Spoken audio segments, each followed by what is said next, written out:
こんにちは、こんばんは、サンタイカです。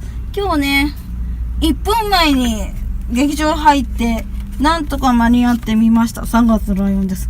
なんと特典もらっちゃいました。もらえないかと思って結構人多くてちょっとびっくりしました。はい。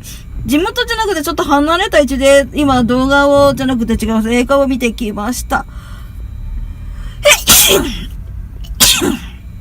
もうね、泣けちゃいましたね。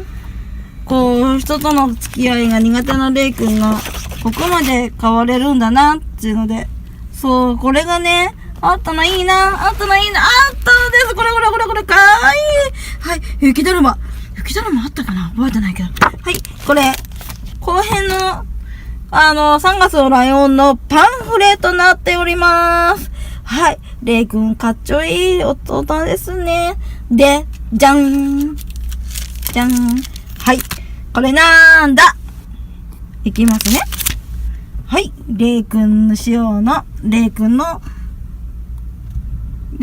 メガネかけてるんで、猫ちゃんのメガネバージョンです。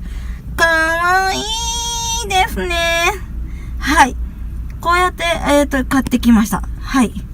結局、今日朝、家出たのが結構遅くって、ね8時40分出て、映画館に9時20分までに着いて、もう、ひっちゃかめっちゃかでしたよ。たどり着かなくて、大変だった。はい。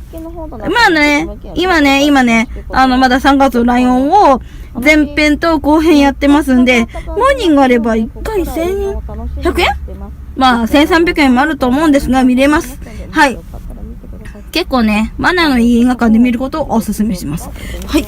せっかくレイちゃんが出てるんで、レイちゃんの猫バージョン、かわいい。まあちょっとね、実写化のやつと漫画のやつはちょっと話がちょっと違ったとこあるんですが、まあ許せましたね。はい。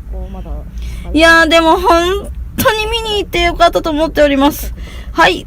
サンタイカでした。失礼いたします。なんか向き違うよね。